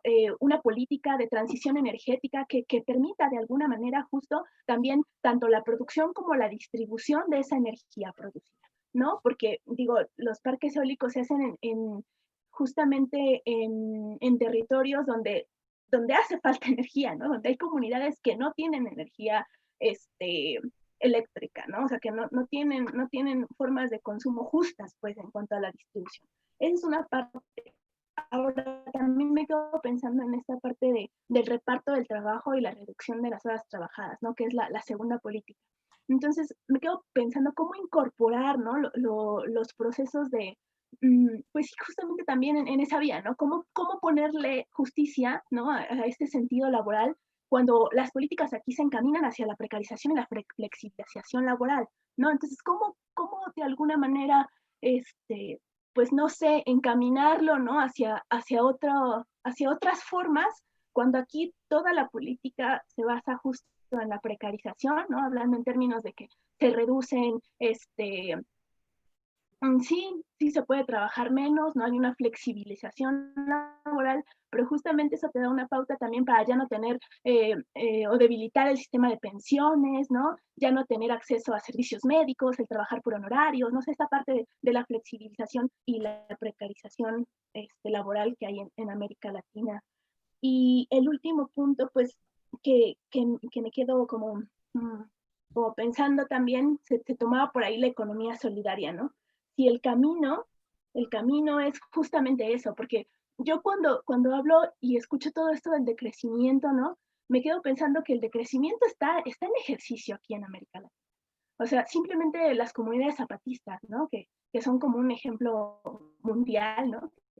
Que se discute internacionalmente, que fue muy sonado, no tienen un sistema solidario, ¿no? Tienen digo, también están atravesadas por un montón de cosas, ¿no? Por supuesto, un montón de procesos. Sin embargo, pues creo que es como una forma que podemos ejemplificar. O sea, me parece que ya está en ejercicio, ¿no? Dice por ahí Raúl Sivechi. O sea, las sociedades en movimiento, ¿no? Están justamente, tienen estas alternativas, tienen estas formas de funcionar, tienen estas formas de que tienen relación y que tienen que ver y están planteadas desde el decrecentismo, ¿no? Pero lo que se hace justo es atacarlas. O sea, decíamos la sesión pasada, ¿no? O sea, el camino tiene que ser hacia las formas de desmercantilización, cuando se hace todo lo contrario. O sea, las políticas se encaminan hacia las formas de comercialización, de introducir a este tipo de poblaciones en las dinámicas, ¿no? Aquí nuestro secretario de turismo dice que, no sé, no quiero como evidenciarlo tampoco, ¿no? Pero lo dice públicamente, ¿no? Que efectivamente lo mejor que puede pasarles a las poblaciones es que su trabajo les quede cerca, ¿no? Y que no tengan que caminar para ir a trabajar sus 8 horas que tienen que elaborar. Entonces, cuando ellos tienen pues otros sistemas productivos, otros sistemas agroecológicos, entonces, no sé, me quedo pensando, entonces, y ahí es donde planteo mi pregunta, ¿no? Quisiera como conocer un poco la perspectiva, ¿no? En cuanto a las formas de instrumentar esto del decrecimiento, como si ustedes consideran, o no sé, todos aquí en la clase consideramos que el camino podría ser el Estado efectivamente, o si más bien tendría que incidirse desde las bases locales, y el camino son las economías solidarias, las sociedades en movimiento que se están poniendo en acción, o si sí efectivamente se puede instrumentar desde el Estado, y cuáles serán como esas formas, ¿no? Esos caminos para que esto pueda ser pues viable, pueda ser factible, ¿no? Por ahí entonces va mi pregunta. Muchas gracias. Bien. Voy a ir yo súper rápido porque no me contengo de preguntar, disculpar, y luego dejo la palabra a Angelsa. Retomando un poco la pregunta que hacía Marina y con dos provocaciones. A modo de provocación, o sea, caricaturizando un poco la historia, ¿vale? Pero en la línea de los temas que a mí siempre me han dado vueltas cuando me acerco a la cuestión del decrecimiento. O sea, yo creo que el decrecimiento como forma, digamos, de marketing para situar los límites biofísicos del planeta y de nuestro modelo de crecimiento me parece que está muy potente como idea, o sea, que sitúa esta idea muy clara. En plan, el sistema capitalista tiene que crecer por definición y no podemos seguir creciendo infinitamente en un planeta finito. Vale, sitúa esto muy bien. Mi problema de nuevo está en cómo esto sirve para, y esto es uno de los temas que viene rondando durante todas las sesiones del curso, para organizar este sujeto ecologista que pueda contraponer esta alternativa. Entonces, yo en el decrecimiento, por ejemplo, lo veo muy complicado para poblaciones, por ejemplo, de clases populares en Europa o para las poblaciones en el sur global. Dos espacios precisamente que no son las que se caracterizan por tener el discurso ecologista, decrecentista. Y ahí viene la provocación, ¿no? La butad, el cliché, digamos. El otro día hablábamos de lo de la bicicleta, ¿no? Decíamos, si tú vas con un discurso ecologista que obligas, digamos, a poner en los hombros de la gente la crisis ecológica diciendo tenemos que ir en bicicleta porque es más ecológico, pero no das alternativas de justicia social, que es, por ejemplo, poner transporte público, la gente que vive en las periferias te va a decir, oye, la bicicleta es para cuerpos en edad potente, productiva, para ciertos perfiles que tienen que hacer pocos kilómetros, ¿no? La gente que vivimos de la periferia. Por tanto, de nuevo, el decrecimiento aquí no está vinculado con una cuestión de justicia social en la línea que planteaba la compañera antes con las renovables, ¿no? Por tanto, el problema de no situar la cuestión de la redistribución al final del día. Venía a ser que yo estoy contento, que yo creo que tú hoy has aportado algunas ideas de cómo el decrecimiento ya empieza a vincularse con propuestas que apelan a la redistribución. Creo que las políticas socialistas antes se criticaban por ser muy productivistas, pero que su foco principal era redistribuir los medios de producción. Pero es que el decrecimiento lo que me parece que es una crítica productivista, pero que no veo nunca dónde está la cuestión de la redistribución. La idea de Malthus que hablábamos el otro día, vale, no podemos crecer no podemos ser tantos humanos en el planeta, hay que reducir humanidad, vale, pero la idea es quién reduce, ¿no? Esta idea de quién reduce y cómo hacemos que reduzca quien tenga que reducir me parece fundamental, porque si no siempre apelamos, y esta es la otra crítica que a mí me parece muchas veces relacionada con el decrecimiento, a una cuestión de cambio personal, la idea del consumo, por ejemplo, ¿no? Yo me acuerdo en una anécdota que se contaban en los caracoles zapatistas, que había unos compañeros activistas italianos que pusieron el grito en el cielo porque en los caracoles zapatistas se vendía Coca-Cola. Y decían que cómo puede ser que se venda Coca-Cola, es del imperialismo, etc. Y los compañeros zapatistas lo que dijeron es, uno, vale, ojalá no bebiéramos Coca-Cola, pero disculpa, pero aquí estamos haciendo una revolución de la producción. El consumo es una tarea que va a llevar años de concienciación de la comunidad. Quiero decir con esto que las dinámicas de cambio del mundo sistémicos que apelan tanto a cambios de consumo individual acaban apelando más a una dinámica de clase media europea que yo creo que es muy difícil que permee para sujetos amplios, que es lo que necesitamos, ¿no?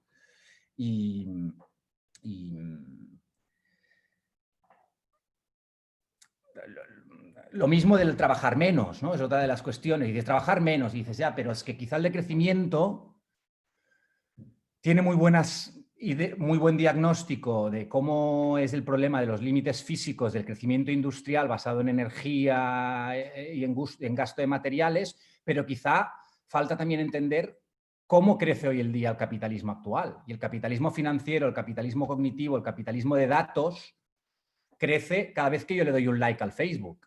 Estoy trabajando cuando estoy haciendo esto. Eso es trabajo. Por tanto, eso es trabajo que se valoriza. Por tanto, no se trata de reducir jornadas laborales. Se trata de entender cómo es la manera que producimos valor en el capitalismo actual. Entonces, estos son una serie de cuestiones que no invalidan para mí para nada la propuesta del decrecimiento, pero sí que nos obligan a ponerle ahí, y es mi reflexión, la cabeza a cómo atacamos realmente a quiénes son las formas de crecimiento, es decir, qué tipo de crecimiento es el que no queremos y qué tipo de crecimiento o de prosperidad sí que queremos y cómo hacemos para que haya esta redistribución. Y ahí pues es una de las tareas que creo que tendrían que ir muy vinculadas con el discurso decrecentista, porque si no, no engancha, ¿no? Al final del día. Vale, disculpar por la larga intervención. Angelesha, Marina y Adriaral. Y Adri. Gracias. Pues no sé si profundizar mucho en eso porque va justo en la línea de lo que acaba de plantear Mauro y escuchando sobre todo a Marina y a Miriam, ¿no? En esta cosa de pensar el decrecentismo desde una alternativa no solo más allá del antropocentrismo, sino, y también quería justo ponerlo como provocación, ¿no? ¿Cómo la pensamos en términos equitativos? A mí me hacía mucho eco en términos de profundizar las desigualdades, ¿no? Muy en la línea de lo que acaba de decir Mauro, pensando en que ciertos grupos poblacionales pues siguen estando negados, se les sigue negando el acceso a servicios, a alimentos, a trabajo, a derechos, etcétera, ¿no? Entonces, ¿cómo encaminamos esta propuesta de forma que justo decrezcan quienes tienen que hacerlo y podamos generar accesibilidad para personas que nunca lo han tenido y que en algunas circunstancias tiene que ver incluso con sostenibilidad de la vida, ¿no? Y en ese sentido también recuperar lo que decía Miriam, en términos de cómo pues yo voy a hablar del ejemplo de América Latina, desde México, cómo conocemos formas de intercambio, formas organizativas y colaborativas que justo tienen como esta línea de crecimiento sin llamarla como tal, ¿no? ¿Cómo podemos recuperar como esos aprendizajes y eso, duplicarlos un poco, ¿no? Y pues nada, la verdad, también tengo como en la cabeza como estas prácticas de las que hablábamos en la sesión pasada, de pronto hay lugares que los recuperan porque les permite justo acceder a recursos que el Estado no les garantiza. Y pienso, por ejemplo, en venta de bonos de carbono, ¿no? O sea, cómo la venta de bonos de carbono de pronto permite acceder a lana que para comprar, no sé, para poner las paredes de la escuela, por ejemplo. Entonces, un poco abonando también a esta provocación, solo eso. Te damos la palabra ya como habla a Adriaral. No sé si Marina quería sugerir una... No sé si quieres comentarlo y luego le damos turno a Adri y le devolvemos la palabra a Giacomo. Sí, no, decir, bueno, que el debate me parece súper interesante. Yo siempre lo veo un poco desde la perspectiva de la maternidad, por ejemplo, porque vivimos en un modelo que ha individualizado todo el tema de la maternidad, ¿verdad? La mujer tiene, en vez de ser una empresa, digamos, social, la formación cívica de las que se van incorporando a la sociedad y a la cultura, pues lo hemos pasado a una empresa muy, muy individual, ¿no? De que es el mismo núcleo familiar que se encarga de cada persona, ¿no? Para que seamos desde pequeñitos objetos de consumo, ¿no? Yo recuerdo cuando era pequeña que me heredaban la ropa de los primos que iban creciendo, ¿verdad? Mi madre no salía a comprar ropa para cada una de mis etapas de crecimiento porque había una cosa más compartida. Y lo mismo con el cuido, ¿no? Poco a poco se sigue individualizando. Yo creo que para fomentar esas formas de esos modelos económicos basados en el consumo.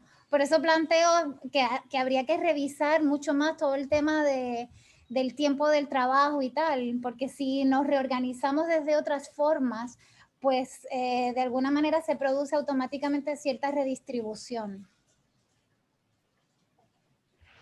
Genial. Gracias, Marina. Adri, y luego le devolvemos la palabra ya como y volvemos a abrir turno. Sí, bueno, la pequeña intervención que ha hecho Mauro, o sea, para mí es un poco la clave del enfoque del tema, ¿no? Incluso, o sea, que en el libro mismo, ¿no? Que es el que comenta Giacomo clásico de los límites del crecimiento, bueno, esto que tiene un punto casi neomalthusiano en el sentido de que, digamos, redistribuye las responsabilidades de forma igual a todos los habitantes del planeta.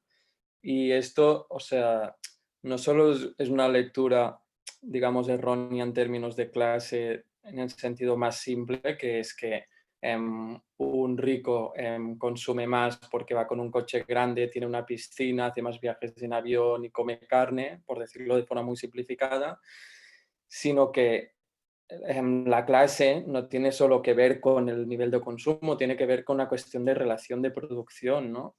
Es decir, el problema no es que Jeff Bezos produzca más emisiones porque seguramente va en su jet privado y se gasta mucho dinero llenando la piscina. El problema es que Jeff Bezos tiene un capital para reproducir las relaciones de producción que alimentan un modelo insostenible, etcétera, etcétera, ¿no? Bueno, simplemente quería decir esto, que no solo falta, creo, muchas veces una lectura de clase en el sentido más sencillo, que es en términos de renta, sino una lectura de clase en términos de relaciones de producción, y creo que la clave está aquí. Y hacer una lectura, digamos, más política e incluso diría sociológica, porque es entender cómo funciona la sociedad. La sociedad no es una simple suma de individuos, es la relación entre estos individuos, qué relaciones de poder construyen, qué instituciones construyen para perpetuar estas relaciones de poder, etc. Y bueno, y entonces entender que el decrecimiento tiene absolutamente que ver con esto y por lo tanto con el reparto de la riqueza y de los medios de producción y por lo tanto también del poder, bueno, creo que es el elemento clave para leerlo.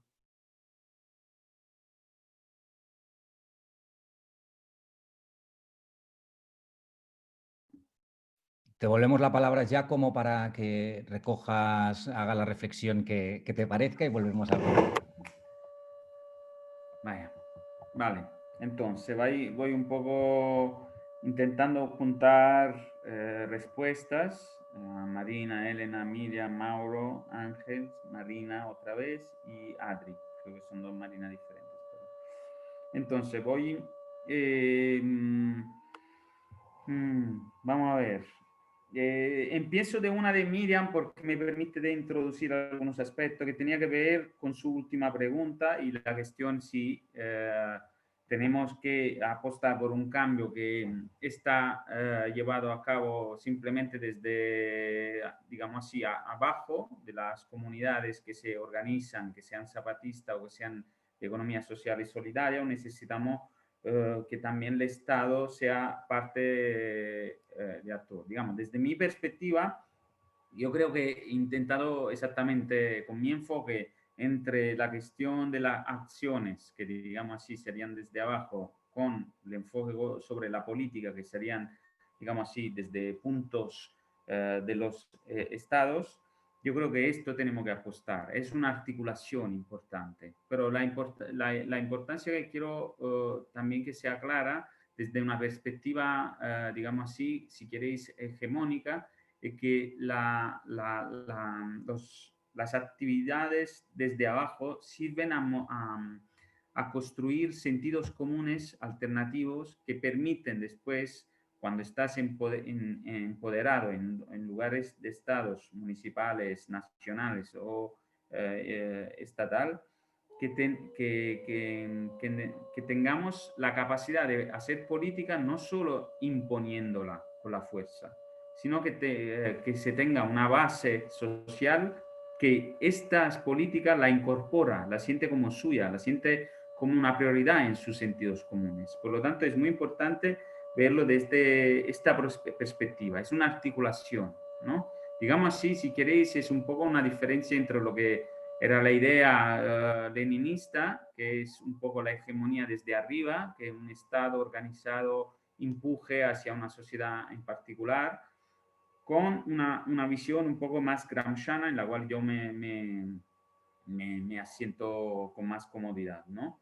Gramsci siempre tenía esta articulación entre lo comunitario y la producción de sentidos comunes y también los espacios de poder político estatal que permiten que, digamos así, lo que también discutíamos antes, cosas que son practicadas a nivel marginal, aunque son aspectos de sentido común mucho más difundidos, se puedan volver espacios sociales que tengan en consideración también algunas cosas que tienen que ver con aspectos sociopolíticos, no simplemente de la parte activista, digamos así, ¿no? Y entonces encontrar lo que podríamos decir la clase más popular, respuesta a clase más populares que tienen necesidades diferentes quizá de algunos específicos activistas o en otra parte del mundo también, ¿no? Entonces, para mí esto es la parte muy importante que se tiene que tener en cuenta, ¿no? Hay una relación y con esto tiene que ver también, por ejemplo, cuando hablamos de relación entre consumo y producción, es muy importante. Yo creo que un error que se ha hecho mucho en los últimos años, también desde el punto de vista de la izquierda, es, por ejemplo, pensar el rol del Estado o de las funciones administrativa pública, política, solo como una función redistributiva.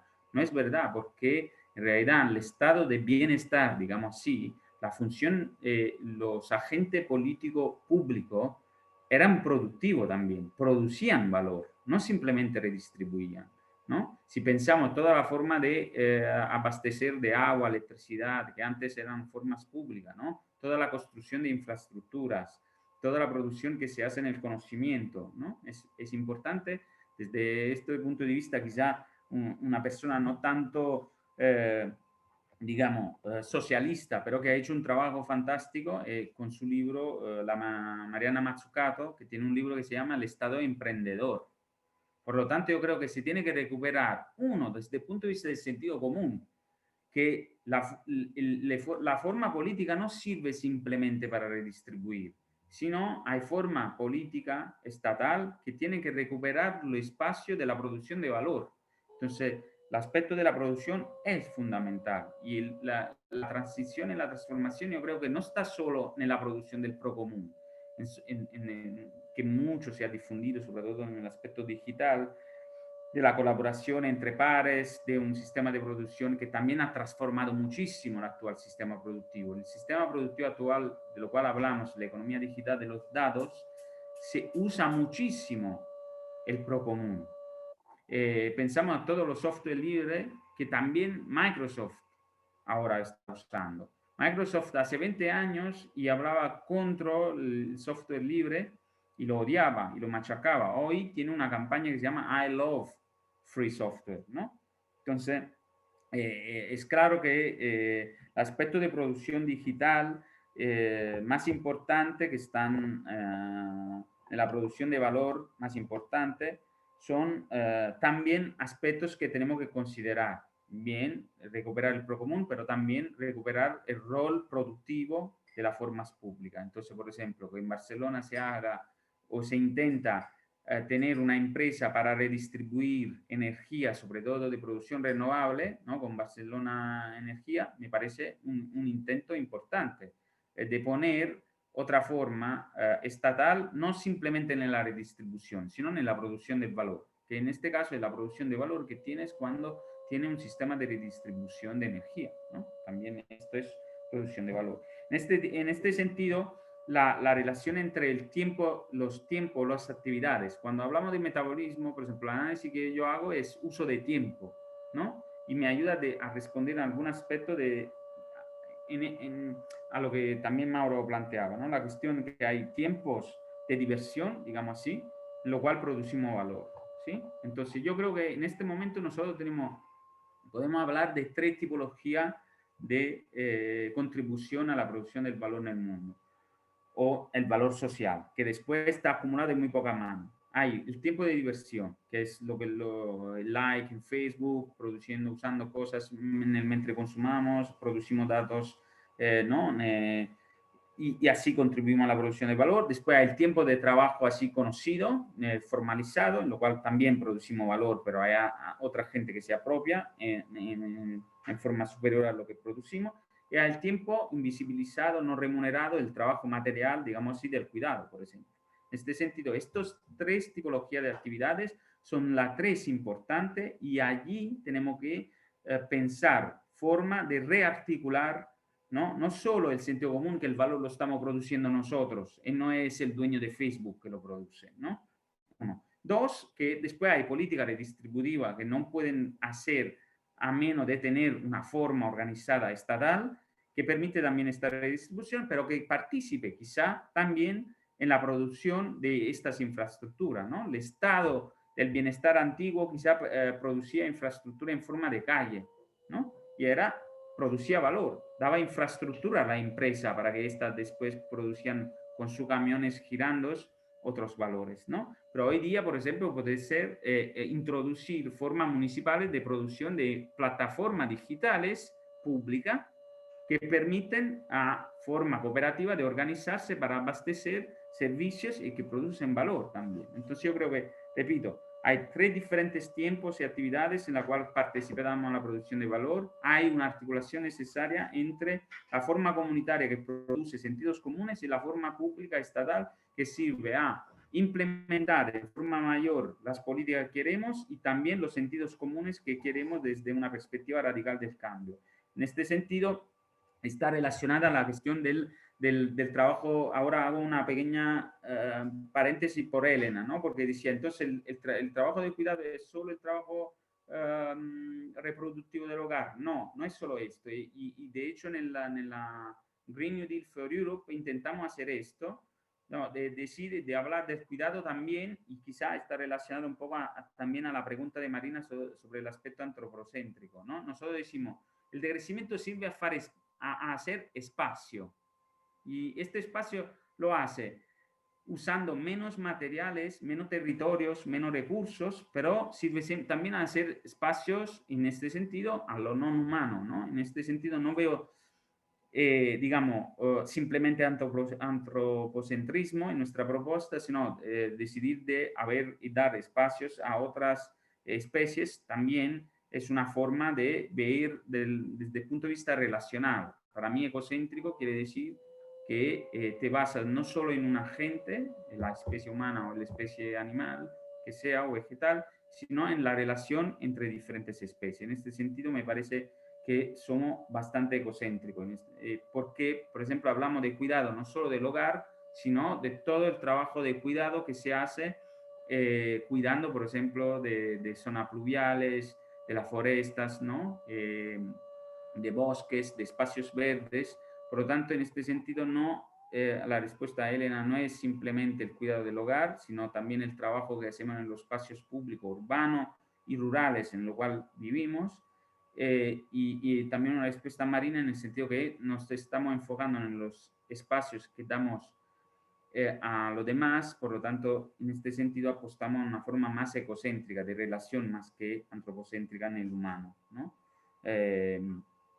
Otra relación importante relacionada a esta es exactamente relacionada al cuidado con Marina, cuando hablaba de la maternidad o del cuidado, que tiene que volver de los espacios colectivos. No es un caso que muchísimas feministas, desde el punto de vista de la radical de izquierda, han planteado una forma de cuidado colectivo, descubrir el procomún en la maternidad, en el cuidado de los niños, en el cuidado de la necesidad de los enfermos o de los demás, ¿no? Entonces, también esto es un aspecto de la relación que es necesaria mucho más allá del hedonismo minimalista, digamos así. El aspecto colectivo del procomún es un aspecto muy importante. Y en realidad, volviendo a la cuestión del Estado, que muchas veces, más allá de los espacios activistas, es el Estado con su producción de leyes y espacios de infraestructuras que puede permitir que algunos sujetos más precarizados que hoy día no pueden participar en algunas actividades, pero sí lo harían, por ejemplo, pueda facilitar.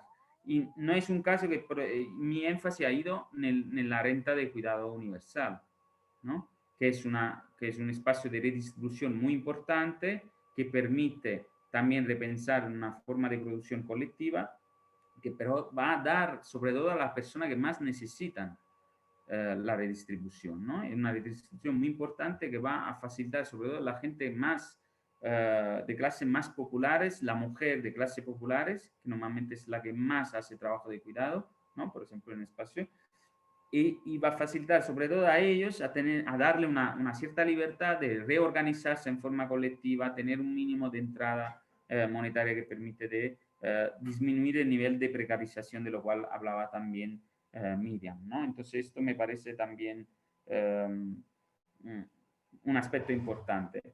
Y creo que más o menos he intentado responder un poco a todo, ¿no? Es la rearticulación a Estado, comunidades, producir sentidos comunes que están puestos en fuerza por políticas públicas, repensar el Estado, y entonces en este sentido la producción, no solo desde el punto de vista de la función del Estado como distribuidor, sino también como producción de valor y facilitar el procomún y nueva producción de valor, responder con política de distribución a la precarización, por ejemplo, a través de la renta de cuidado universal que va a facilitar exactamente el sujeto más marginalizado de la clase popular, que son las mujeres, por ejemplo, en este sentido. Y por último, también en respuesta a Adria, a algún aspecto del neomalthusiano, quiero invitar, por ejemplo, si podéis leer el último libro de Gallis, antes el penúltimo, o por lo menos lo que ha escrito solo, que es sobre límites y que se llama ¿Por qué Malthus, vale, en inglés es Why Malthus was wrong? ¿Por qué Malthus se fallaba? Y por qué los ecologistas tendrían que entender el fallo de Malthus, ¿no? Y allí estamos discutiendo un poco también de estos aspectos que tienen que ver con las relaciones de producción. Yo creo que esta relación de producción, acabo repitiendo, tenemos que visualizar los tres aspectos del tiempo de la actividad con la cual producimos valores, ¿no? Como hemos dicho, hay tiempo de diversión, producimos valores, hay tiempo contractuado y producimos valor, y hay tiempo no remunerado del cuidado que también producimos valor. Todos estos tres necesitan ser visibilizados para ver la relación de poder que está formando el capital de hoy día, ¿no? En su forma actual de producción de valor y de acumularlo y concentrarlo. Espero de haber respondido un poco a todos, si no... lo decís y vuelvo a ser más preciso.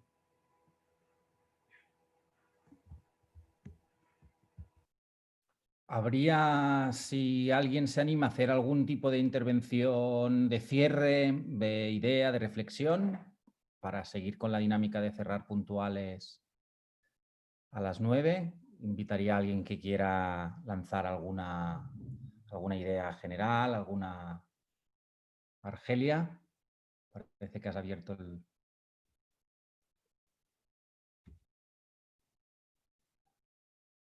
No te escuchamos por eso, ¿eh? ¿O soy yo solo? Ah.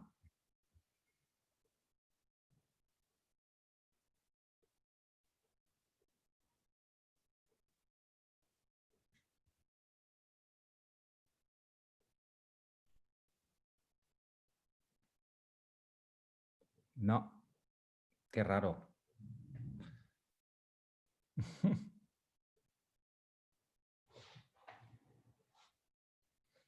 No te escuchamos, Argelia. A ver. No.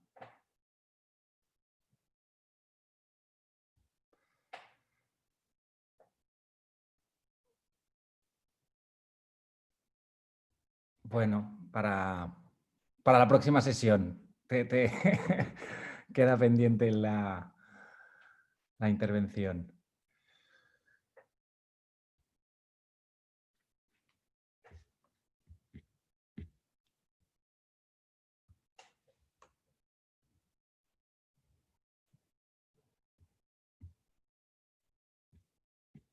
Bueno, pues lo dejaríamos aquí. Si no hay más palabras, agradeciendo ya como la presentación tan ordenada y tan clara y haber respondido todas las difíciles preguntas que le hemos lanzado, y con ganas ya de la próxima sesión, que va a ser con Mina Navarro, en el que vamos a abordar las luchas por la defensa del territorio y las perspectivas ecofeministas, aunque yo entiendo que en América Latina el concepto ecofeminista no se trabaja tanto, pero así lo hemos enmarcado. Que seguro que nos van a aportar otra mirada sobre las formas de la lucha comunitaria, el papel de la autogestión, la idea de la defensa del territorio y las luchas de alguna manera lideradas por, sobre todo, mujeres en el territorio latinoamericano. Y así además vamos a compensar un poco la desigualdad de género por ahora en los ponentes, que no ha sido también una cosa que os queríamos comentar al principio, que por ahora se ha dado así.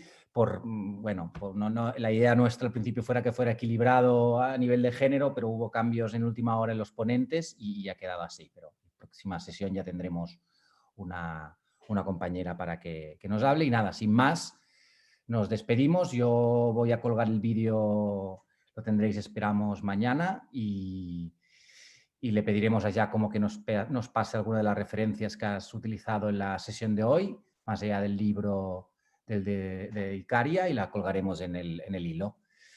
Sin más, nos despedimos. Hasta luego. Muchas gracias. Hasta luego, gracias. Chao. Gracias. Gracias.